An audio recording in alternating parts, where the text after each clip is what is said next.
Great. Thanks a lot for coming to this workshop. Breaking news. So the workshop is about how we can increase our chances of getting our message out. And the reason that we have to talk about this is that that's one of the most common complaints I hear from single-payer activists, and really from any kind of social movement. The mainstream media is not covering us. Like, so what are the reasons that we're not getting the coverage that we want most of the time? We don't have lots of money. That's the reason for virtually anything, right? Everything, right? Yes. So, and by that you mean, be a little bit more specific. Well, we don't have the ability to influence people with that money, and we're still a small group. Yep, exactly. Right. Right. So. Page ad in a PD. Yep. Right. So there's paid advertising, and we're going to focus on earned media, so non-paid media. And just to go a little bit further on what you brought up, which is, again, the number one thing I hear when people complain about not getting mainstream media coverage, is that, well, the media companies are owned by large corporations.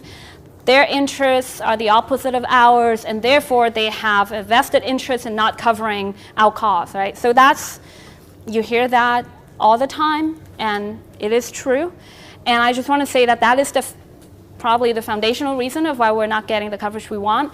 That said, this workshop is focused on addressing all the other issues that we're not getting coverage, because we're not going to be able to, this is not the workshop to talk about how to topple corporations, right? So just to be clear about that, that's the big chunk, and we're going to talk about the other reasons.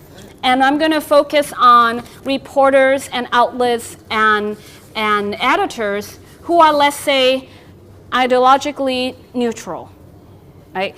There's kind of no such thing. But again, this is not the workshop to talk about how to change reporters' minds who are ideologically so opposed to this that they will either never think about covering this or will write very, very negative articles, right? This is, we're not going to spend time doing this workshop on that, just because we have limited time. So what are the other reasons? So if you have somewhat ideologically neutral reporters or outlets or editors, why are we not getting that much interest and coverage?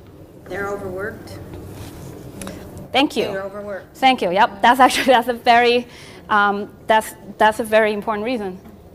The topic isn't sensational enough. It's not Kardashians or drones. Yep. I think the reporters self-censor because they want the front page story. They don't want to be back on page 13D. Yep. Yep. They go to the healthcare people that they know of to go to, and so we have to put ourselves out there as the people to go to. You guys are hitting every point in my notes. Sometimes we just don't get our press release out or try to contact the media to let them know that something happened. Okay. Okay. So that's more on our end, right? But okay, so you've. I think there's a lot of ignorance on the part of the people that write the stories, the reporters themselves. They don't know how to do that. Okay. So you've hit all these things that I was thinking about, right? And all of them really fall into the category of putting yourself in their shoes. Right? That's a good lesson in life in general, and it works very well when you try to get media to cover what you're doing, to think about what it's like being in their shoes. Again, I'm confining it to people who are possibly open to covering you, not the others. Exactly, right? So the things that you brought up is very mundane, but logistically it's very, very important, right? Rachel said they're very busy. They have deadlines. Let's say they work 8, 10, 12 hours a day. Unless you're talking about very big media outlets who have specific full-time reporters on health policy. There aren't that many of those. I know the New York Times has Robert Pear and David Hersenhahn, right? And they write the big Affordable Care Act DC policy congressional articles. Other outlets, it's very, very rare that you would have a reporter whose only job it is to focus on health policy. And what that means is that 9 times out of 10, you're going to know more about that topic, what you said, than they. And often, it's very difficult for us to really, truly put ourselves in the other person's shoes, and to be able to simply and succinctly present our case. Because we get very excited, we know this stuff well, many of us know it well. We get into the nitty-gritty too much and too early, and we actually lose them, right? So think about how many deadlines they have. They may be writing 5 articles that day or doing 5 video segments that day on a wide range of topics. So we have to make things very easy for them. We have to make things very simple for them. And what you said, right? They already have the healthcare folks they go to. How do we get to be the healthcare folks they go to?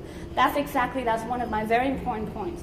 You have to build relationships with them, and you have to become a resource for them.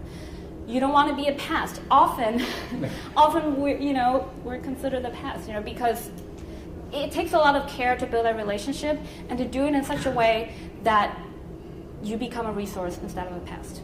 And you can be very direct and upfront about offering yourself as a resource. It's not something that you can talk about and some stealth, thing. You can be very upfront, especially if your organization has a particular, as a constituency that may be very valuable to them. If you're with a seniors group, you can say, well, I'm with the senior group and you're making a pitch about a particular rally that's coming up, let's say on single payer, or let's say on Medicare defense. But you can also offer as a resource on other issues, right? Remind them that, we're here for you if you need a senior to speak, if you want quotes from senior on another issue, something like that. So since I'm with a doctors group, I always try to offer us as a resource and let them know that this is not just about single payer, because they may not be interested in single payer at all. I'm still making my pitch calls. But if you offer yourself, let's say if you're writing a story about flu shots, you need to talk to a doctor, give me a call. Right? And I make that offer to legislators also. Always try to think of what you can offer them so that you are seen as a resource. It's not that easy to do, and with some bigger outlets, it's even harder. But I think with smaller outlets and with cities where if your main outlets are not pretending to be the global paper of record, it is easier. So building those relationships, and don't forget to target your outlets. And again, it is more important to do it in a bigger media market than a smaller one. In a smaller media market, maybe it's not so terribly difficult to get an article in the Columbus Dispatch, and then maybe on 6 o'clock news. That's great, right? You're reaching a general audience. That's fantastic. In some markets, it's very hard to get the main city newspaper. In New York, you can have 1,000 people marching and not get a single word in the New York Times. So it's important to target specific outlets. And depending on what your action is and what the demands are for that particular event you're trying to get coverage for, if it's a congressional, let's say it's Medicare defense, and let's say you're trying to, you are part of a coalition that has a campaign against sequestration or the grand bargain, any of these things. So what would be some outlets you may want to target, like other than the general, right? Great if you get in USA Today, but Congressional offices. Well, in terms of media. Oh, okay. Like AARP magazine or whatever. Yeah, that's a very good target. Our local public radio station. That would be a good target. Yep. And then think about, right, your target for this are congressional legislators, right? What do they read? Or what media outlets are targeted to them? The Hill. Yep, there's the Hill. There is Politico. There's the Congressional Quarterly. There's Roll Call. These are things that most of us don't read and will never read.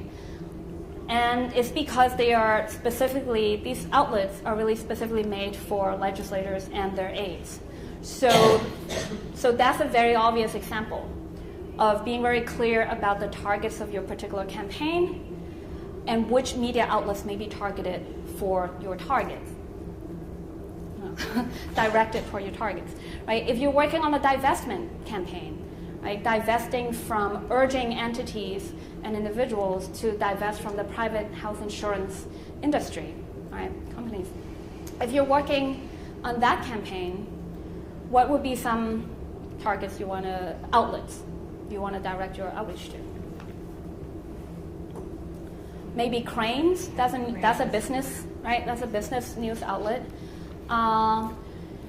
And maybe TIA Crafts internal, I don't know what their publication is called, but anyway, so be mindful of that. Now, of course, a lot of what I'm saying is this is the ideal situation where your organization has limited time and human resources, and you do all these things. You point out the reality that, we're busy, and most groups are 100% volunteer run, so sometimes what is obvious doesn't get done, and we understand that. So I'm going to talk about, ideally, all these things would be very helpful. In reality, maybe you get to hit some of them.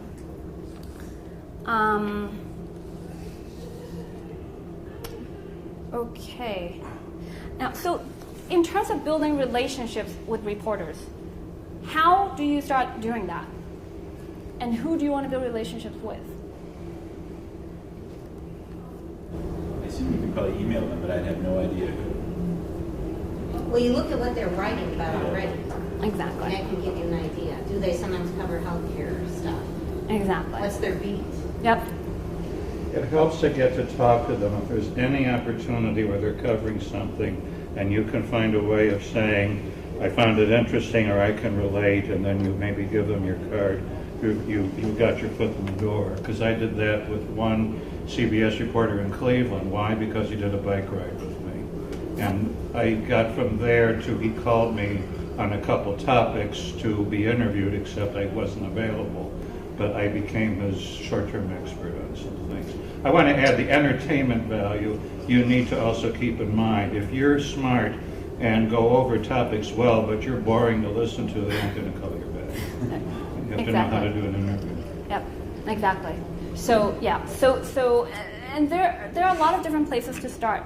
Often, so I've done this training a couple of times, and often people say, wait, but go back. What is the first step? Right. So there are folks who have done some of this before, and there are folks who are starting from scratch. So let me just get a sense. Who has written a press release? A press release. Press release. Yes. Okay, so a few people. Yeah, great. So a lot of people. Who has made pitch calls? Okay. Wait, so I remember you were there. Okay. And, but if you haven't done any of this before and you're wondering, okay, so you're saying building a relationship with a reporter, but who and how, where do I even start? Do I just look it up in the phone book? You can. So one place to start is that there are websites and web services out there that would generate a press list for your market. So it may be the Columbus metro area market, and they might spit out 150 outlets for you. There are sites that do it for free, there are sites that charge. What often works well, especially in a coalition like SPAN, is that, you have unions. You have powerful unions as part of your coalition. Unions have press lists. See if they will share it. See if SPAN can use, I don't know what SPAN currently uses, but go to your allies. Ask them if they wouldn't mind sharing your press list, and if they don't feel comfortable sharing the whole press list, maybe ask them for 10.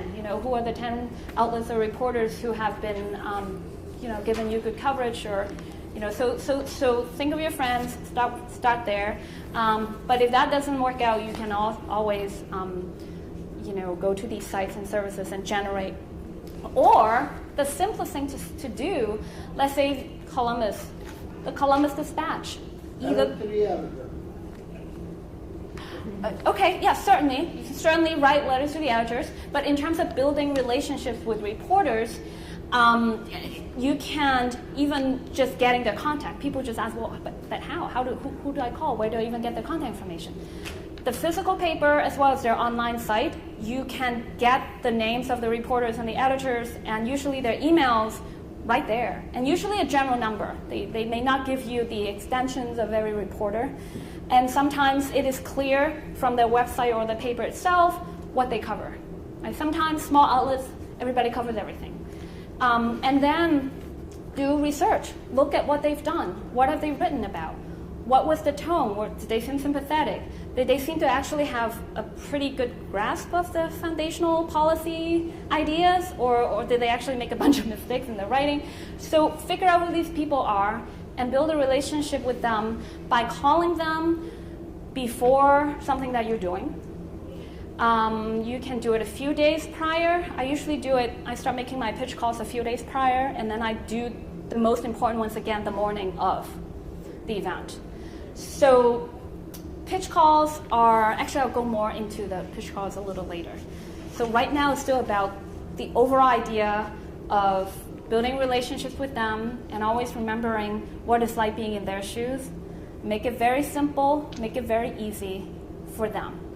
Or they're not going to come to you. If they're going to spend extra time and energy figuring out what you're actually saying or digging, finding ways to get through to you, why should they do that? They have other deadlines.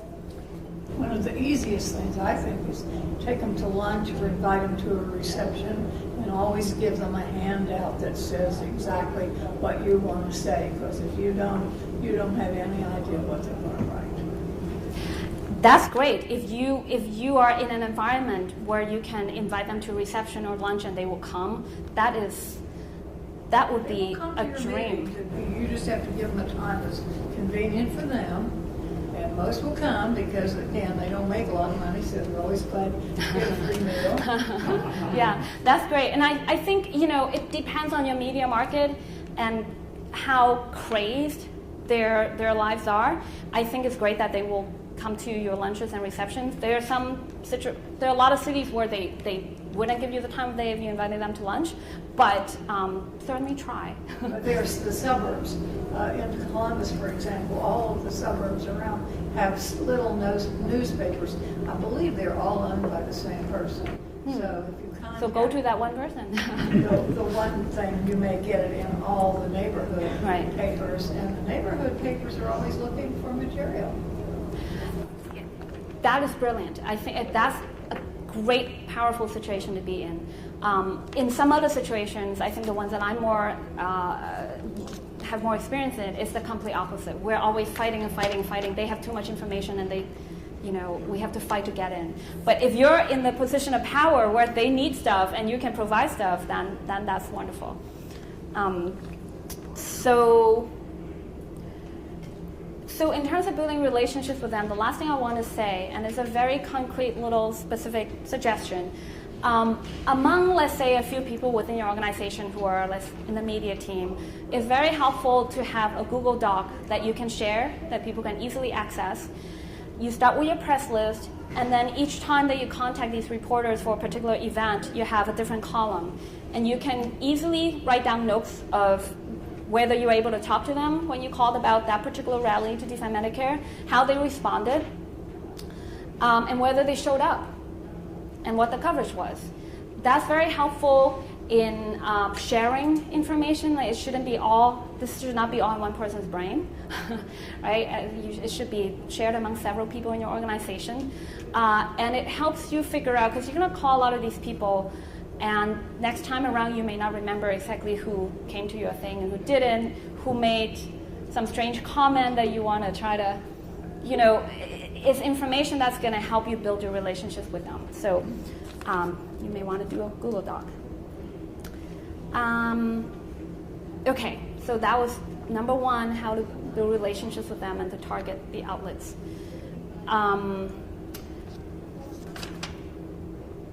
Actually, I wanted to add one more thing about building relationships with them. Who has built relationships, professional relationships with photographers? And now, again, I do realize that even though I've lived in Ohio, I wasn't doing a lot of media outreach while I was living here. So my experience comes from New York City, so things are different. I think we kind of have different challenges and different assumptions. So, But in New York City, we find it very difficult to get reporters to write substantive articles about what we do, or in terms of TV news, broadcast news, substantive segments about what we do. So sometimes the best that we can do if we have a rally is to get a photo. And it's very important to build relationships with wire photographers, like Associated Press, AFP, which is the French version of Associated Press, Getty Images, and Reuters. Because they work for the wire, sometimes we get good photos that they took of our event. They get picked up by 200 outlets, sometimes international outlets. And we didn't get a substantive article, which is too bad. But if you have a photogenic action with messaging that's very clear, maybe on the t-shirts, and you have good photos, and because they work for the wires, they could be picked up by hundreds of outlets, just like that. Sometimes the photos come up years later because they're looking for a photo that has something to do with Medicare and people protesting, and images of your event might come up. And that's why it's also very important to have sometimes your messaging on people's clothing, so that your message goes with it, with any image. And photographers, if you develop a reputation of having visually interesting actions, then they are very happy to hear from you whenever you have something going on. So don't forget the visuals, the photographers, when you're thinking about reporters. Okay, so secondly, various channels to deliver your message. This is a very quick section of the training because it's pretty obvious. People are very used to, doing rallies, marches, press conferences, editorial board meetings. Of course, like you said, letters to the editors and op-eds. You can propose a story idea. And with friendly outlets in smaller towns, you have a much higher chance of getting them to take up your proposal. And sometimes you may not be hosting a rally or a march, but a press statement, depending on the issue and how strong a relationship you have with the outlet, a press statement might get you somewhere. So the next category is really kind of step-by-step how to do outreach for a particular event. And let's start with, I'll tell you what the elements are that I have found helpful. There may be additional elements that you want to add. First one is timing. Second one is framing. The third one is location. The fourth one is the press advisory / press release / statement. Fourth is pitch calls. Fifth, press kits. Sixth, day off. What you should do the day off. So,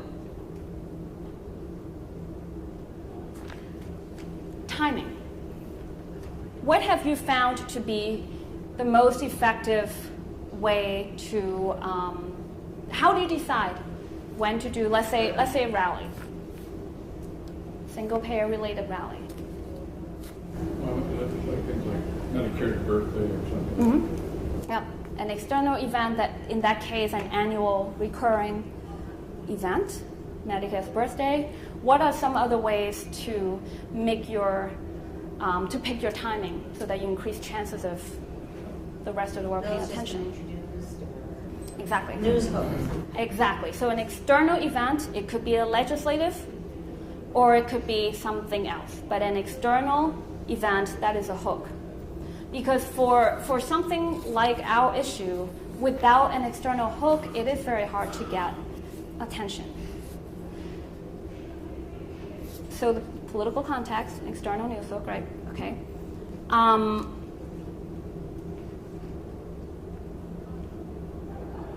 Day of the week and time of day. So tell me when, think about the last event that your organization did, let's say the last rally, how did you decide what time of day and what day of the week and what time of the day? It's actually very important. The last thing I did, one of a few successful ones, which I got a letter to the editor published, I sent on Sunday morning the idea that they work so hard, they're probably writing on Sunday, and it worked. Okay. So that's very specific to, sending a letter to the editor. Okay. But in terms of picking the time of the day and the day of the week for a rally or a press conference, something for an event, what do you think? You want to do it on a day that all the legislators, if you're going to do something at the State House on a day when the legislators are in session, and a time of day when maybe they're going to be moving about and not be in the session itself. So a lot of times people will do it like a lunchtime, noontime rally. Yep, definitely. And that's focusing on what makes sense regarding the legislators, right? But what makes sense regarding reporters? What days? Wednesday. Or okay, why? Well, I think I was thinking of an event that we did outside of Medical Mutual, and we got people who could come to the rally over their lunch hour because it was downtown, and it just seemed like those days not as busy a time for them as growing into the later. Yeah. Wednesday at noon is a perfectly good time. And I think what I'm trying to get at, and you guys have brought up points in this, is that often people who are organizing a rally, they think, well, our goal is to get as many people there as possible. That seems reasonable. You have a rally, you want a lot of people there. But I often caution them to think about, is that actually your goal? Your goal is to get as many people as possible? Is that your primary goal? Or is your primary goal actually trying to get the message out? Now, if your rally is, let's say you're targeting a store or a company, and your primary goal is to embarrass and make life difficult for the people who work in the company, and it's mostly about physically being there and harassing them, okay, then it's not as much about the media, perhaps. Depends, right? But for a lot of other actions, people get so obsessed with finding a time that would increase the number of people that can attend that sometimes forget that maybe their primary goal is actually getting more media. And I bring that up because people often say, well, let's have the rally at 5:30 so that people who work till 5 can get there. Let's have the rally on a Saturday so that people who work Monday to Friday can get there. And sometimes the really big rallies, if you're expecting to draw thousands or even 10,000 people, then yeah, a Saturday is going to work better for you, right? But if we're talking about 50 people, 100 people, 200 people, in my view, if the group has to be very clear about the goal of that event. If a primary goal is to increase the chances of getting decent press coverage, then you need to be very clear that you may have to sacrifice some numbers of attendees in order to increase your chances of getting better coverage. Let's say if you have it at noon, that will be before story filing deadlines for a lot of folks, a few hours before. So that is extremely helpful to them. If you have it at 5:30, it's going to be much harder for a lot of reporters. If they think your story is incredibly important, sure, they'll cover it if it's happening at midnight. But again, we're talking about how to overcome challenges that we know we have, right? So we're not, Angelina Jolie walking down the street. It doesn't matter what time it is. People will write about it, right, or take video. So be clear, just remind you to be clear about your goal. If the primary goal is to increase press coverage, I personally would rather have 40 people in an event at noon on a Wednesday than have it on a Saturday or at 6 p.m. on a weekday. That would give me 100 people if I actually want to prioritize getting press coverage. So, and day of the week, it may be different in different places, and at the earlier workshop, somebody has said, Friday is a good day that we've done actions, and there might be some, local factors where that works better. But especially 10, 15 years ago, before so many people used the internet as their primary source of information and news, Saturday is the day of the week that has the lowest newspaper readership. So if you do an action on Friday and you're expecting the coverage to come out on Saturday, you're getting fewer people. So that's one factor to think about, but obviously there are different factors. If something is specifically happening on Friday and you're reacting to that, like the Supreme Court decision or something, it happens when it happens. Well, some papers are weekly. Right. Or like the Plain Dealer is about to go 3 days a week. Yes, I was just told about that, right? So obviously there are changing and specific factors to each context. But if it's a 7-day paper, a daily paper, then that's just another way of thinking about it. Currently, the biggest PDs is on Thursday, because that's when we put all the advertisements. Yeah. So these are all factors to think about. Sometimes you'll have something that will override everything, right? If Ralph Nader is going to be in town on Friday at 6 p.m. and you can get him there, do it. But without those factors, you're probably better off doing it Thursday at noon or Wednesday at noon or something like that, and give more time to the reporters to write their stories. So that's timing. So the second category is framing.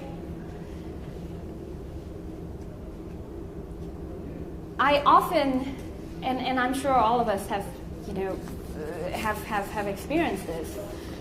This is such an important issue to us. We spend a lot of time and energy thinking about it. It is not the case for almost every single reporter. And just because it's important to us, and just because it's life and death, because it is, doesn't mean that it's considered to be newsworthy by a reporter or news outlet. So what's newsworthy?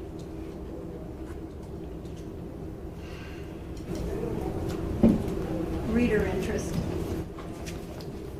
Okay, reader interest. Okay.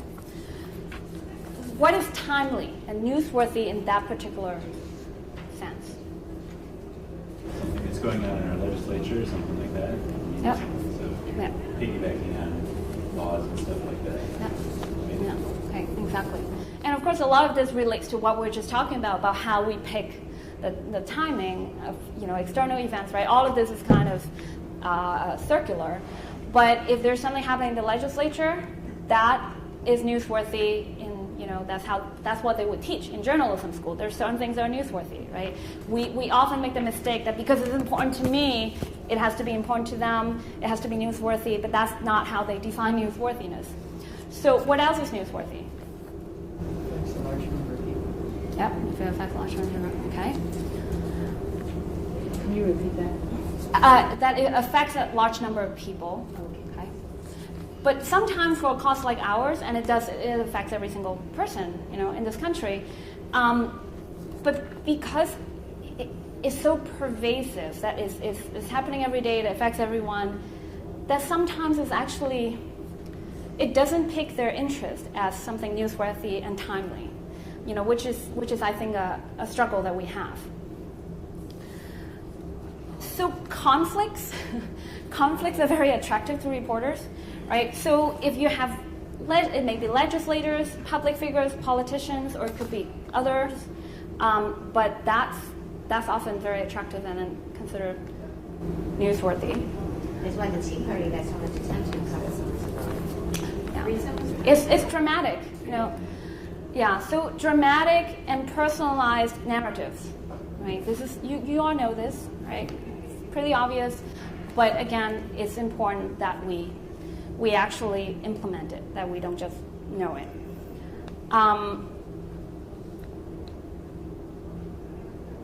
And this is also very obvious, but it's very difficult to actually do, and it's good for groups to do internal practice.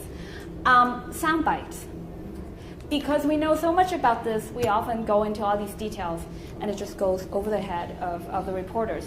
So get your talking points, get 2 or 3 talking points, say just a few things, and say them often. Repeat them. So the next thing is location. Where people pick their location to do their rallies or their events. And it may be obvious, but sometimes people want to do, let's say in New York City, Hurricane Sandy. A few months after Hurricane Sandy, the volunteers were doing a lot of volunteering in Far Rockaway, which is very far from downtown Midtown Manhattan, where the news outlets are. They want to do a press conference in Far Rockaway about the effects of the storm 2 months later. It's very worthy, and it makes sense. This is the affected community. But really, a reporter is supposed to take 3 hours in the middle of the day, just transit, just to get to your event. It's not going to happen. So we were able to convince them to not do that. But a lot of times, yes, it makes sense, and this is about, the community and the affected. But if the reporters won't come, and if that's your goal, then you need to recalibrate.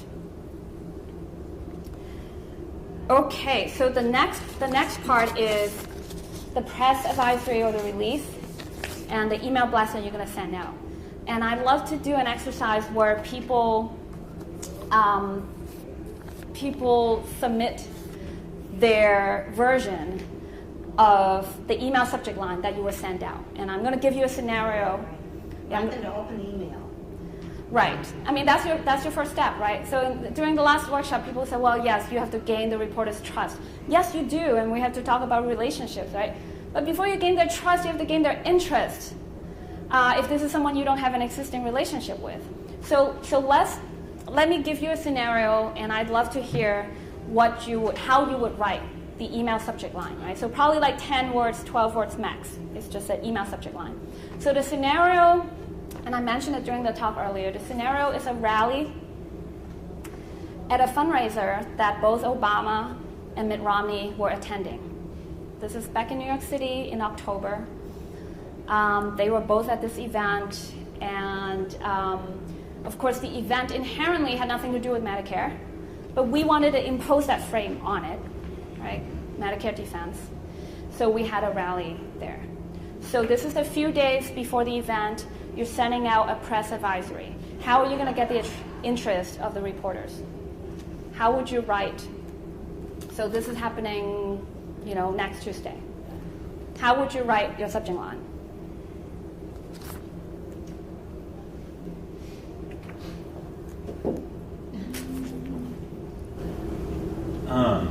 I was thinking in terms of what the reporter would be interested in, along the lines of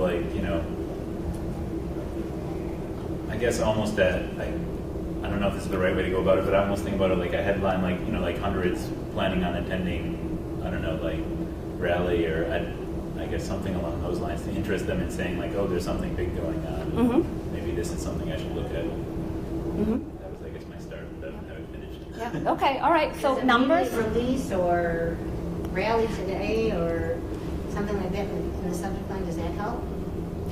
Say that again? I'm saying something like immediate release or rally today or something in the subject line that says it's right now. I would encourage not putting immediate release in the title just because it's one very long word, immediate release, and you only have, it's shorter. So I would advise using those 2 words to put in something that has content instead of immediate release. Immediate release will be in your actual, release, right? But let's say this is happening next Tuesday. Okay, you're doing this a few days prior. It's your advisory.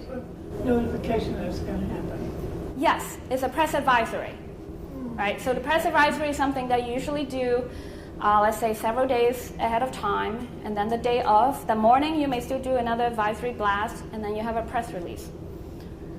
I don't know if it makes sense, but my instinct is to put Obama or Romney in that subject line somehow. Mine is Absolutely. Will be here. Obama Make to agreement. challenge. Obama speaking. Absolutely. I would say that if you don't have Obama and Romney in the subject line, it would be a pity. Well, this is kind of the headlines that you get, but mine was Obama to challenge Romney on Health Care Act. Now, challenge is, you don't, headline doesn't always reflect what's in the article.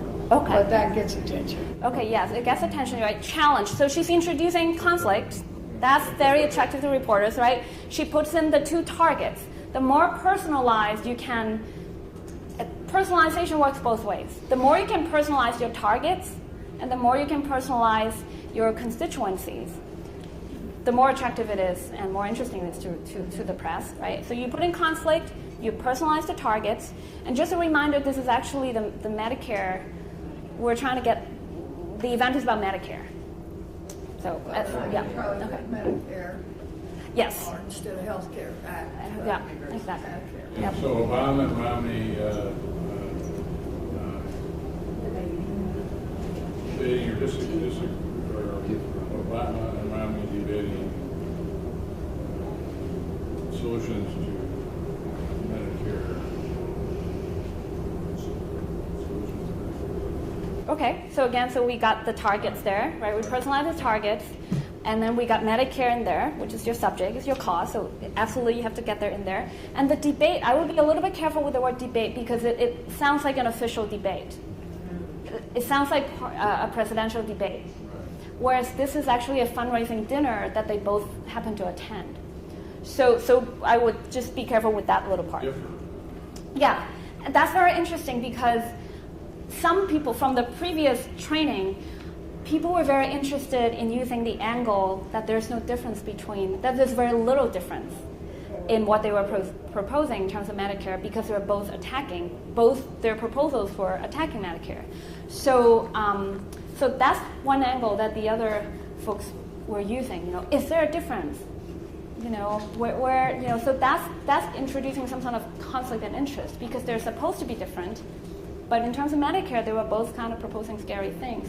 So to kind of put them in the same boat and to imply that they are actually the same on it was an interesting idea. Activists converge on Obama-Romney meeting. All right, that's great. So we have activists, right? So who, right? That's one thing that hasn't come up. Who it is actually doing this.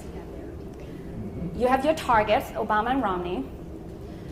You have converge, which is a dramatic verb, so that's very good. Medicare wasn't in there, so that would be a very good. But yeah, I really like the converge. That they are. I thought you said they were going to lunch together, so they're not. They weren't coming together to meet about and talk about Medicare, were they? They were not, right? This is a fundraising dinner. Medicare Act. If you had room, I don't know how much room. Medicare yeah, it's an email. Converge on Romney and Obama meeting. Yes, that's great. Exactly, right? So again, just to read so the event is a fundraiser organized by, it's called the Alfred E. Smith Dinner, right?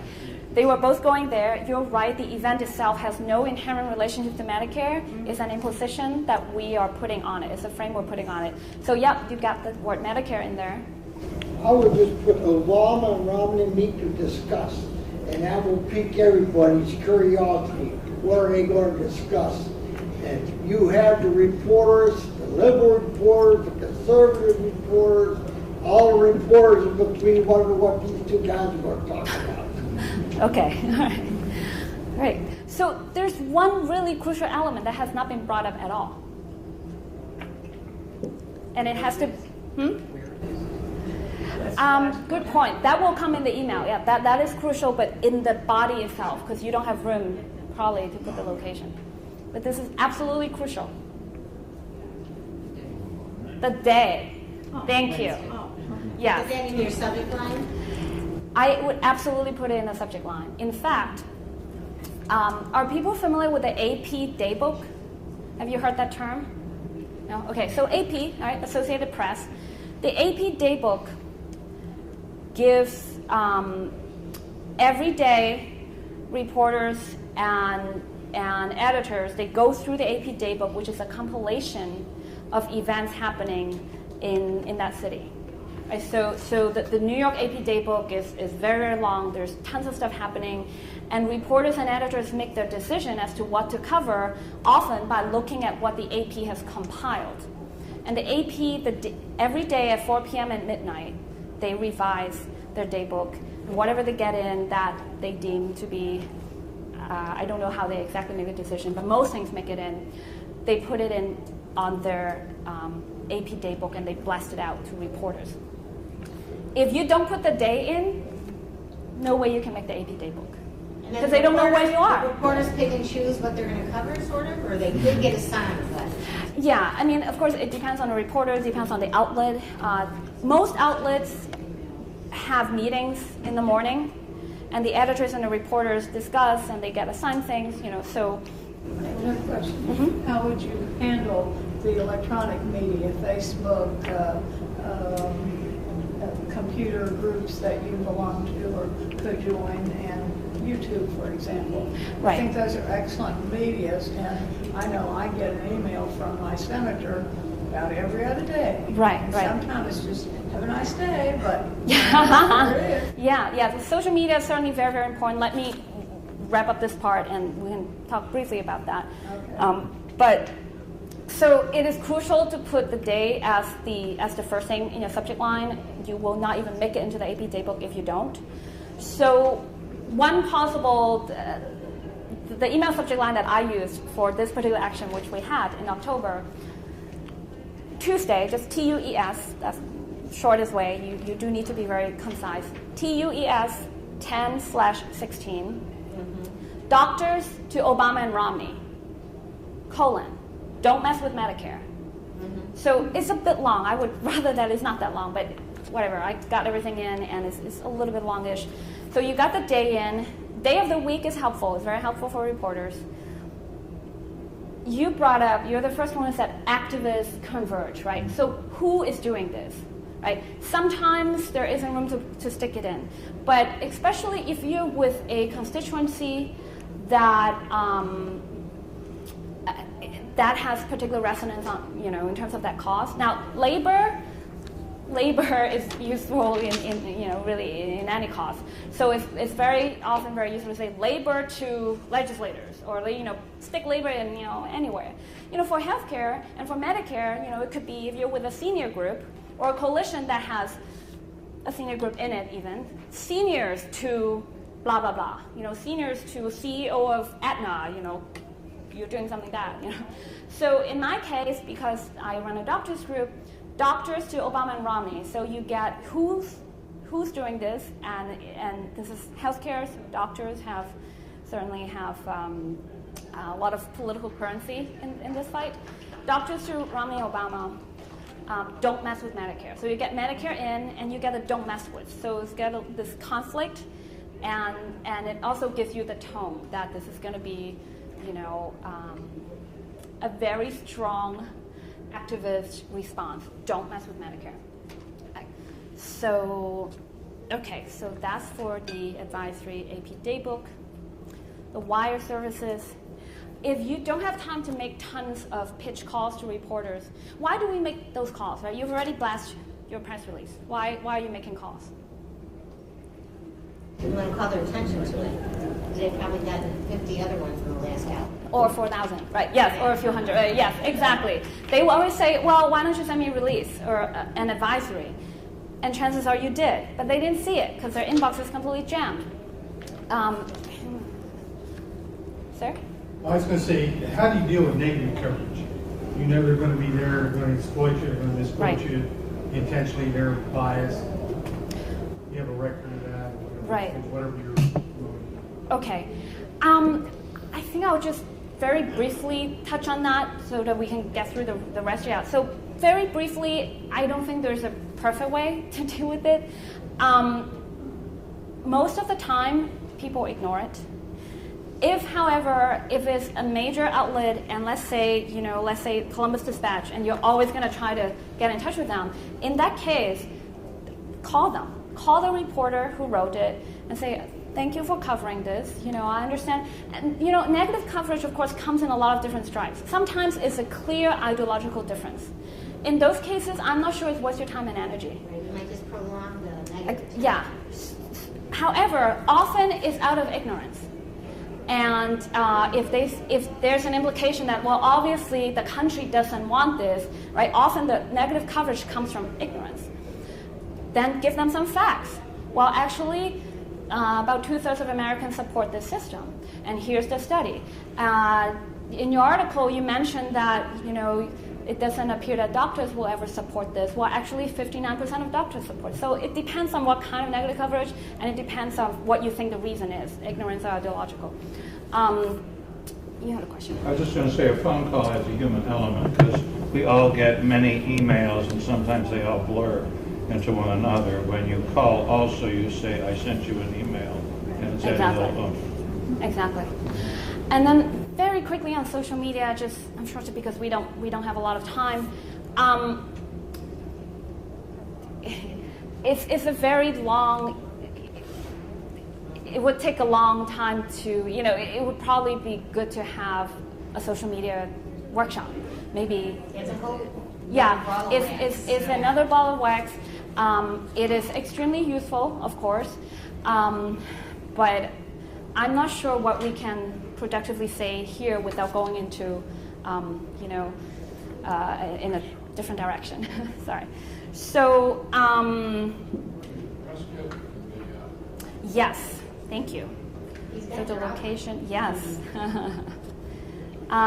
Okay, so the release, make sure you have a lot of quotes. Make sure you have personal quotes. Sometimes people go overboard with policy details.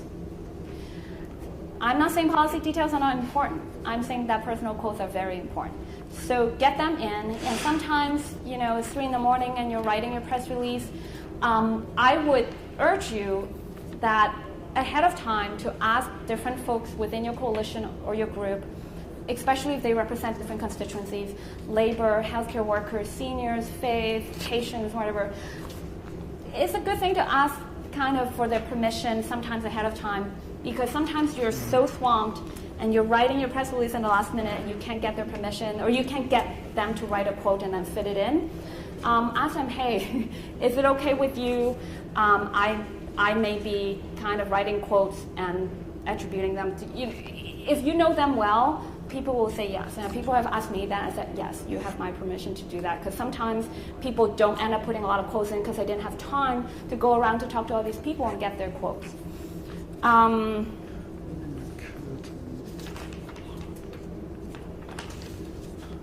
Okay, let's do some pitch calls. So now we can either do that same action, but I'd rather do another action. What is a recent, and again, we're kind of focusing on protests and public Well, we had a great events. big demonstration in Columbus for the Medicare. This was Medicare, right? Okay, yeah, the previous Yeah, a lot of training interest. tournament. Yeah, that's what I heard. So if you could, in 2 sentences, because maybe not everybody here knows about that, just if you could frame it for us. What was the action? Thousands of Ohioans from all over the state came to Capitol Day to tell the legislators that they need to approve the Medicaid expansions. Okay. Maybe. Okay, great. They did say 2,000. That was the number you saw in a lot of the media. Okay, excellent. So In the pitch rain. calls. Pitch calls. So make it 5 seconds. Practice your pitch call before you call, because you're going to lose their interest if you're going to take 30 seconds to do your pitch. They are very busy. And remember, they're not healthcare. This is not their thing. This is your thing. So who would like to do a 5-second pitch call? This is the day before the Medicaid expansion rally, and you're calling the Columbus Dispatch. Hi, this is Lee Nider. I am in Span, Ohio. There's going to be a huge action at the State House tomorrow at 10 o'clock. We're expecting thousands of people, and I'm hoping you can be there to cover it. Right? Short and sweet. She got all the information in. It was succinct. She said who she was, Who, the what, time. when, where, why. Yes, and sometimes it's hard to fit everything in 5 seconds, so I would focus on getting their interest. And now the State House, of course, the location is important because it's part of what the action is. Sometimes the location is, you won't be able to fit it in the 5 seconds, but just focus on getting their interest. I mean, this, in a way, this is an example that's easy. A little bit more questions than I'd have the answer, but I wasn't in that area. Yes, so yes, I don't but that was have very good. That was exactly, it was succinct, you got everything out. So we may have to use another example, because Medicaid expansion is something that is understood and pretty much. So it's kind of too easy an example. maybe let's use a slightly more difficult example. We'll go back to the Medicare, Obama and Romney don't mess with Medicare, right? That's a little bit more tricky because the existing event, their fundraising dinner, had nothing to do with Medicare. So you have to take a step. You have to help them take a step. So let's do that pitch call.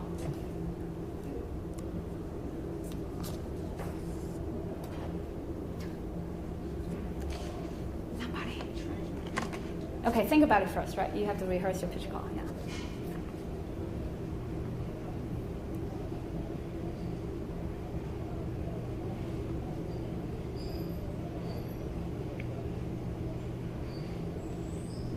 You were going to have an action there. You had an action.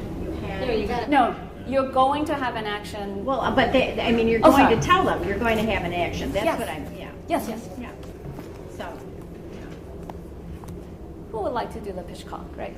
I sent you an email blast. Just wondered if you had received it regarding the fundraiser that Romney and Obama will be attending tomorrow. And just wanted to remind you that there's a doctors group that's going to be crashing that to challenge their positions on Medicare. All right, I like the crashing. Yeah, I like that she got in doctors group, right? She got in Medicare.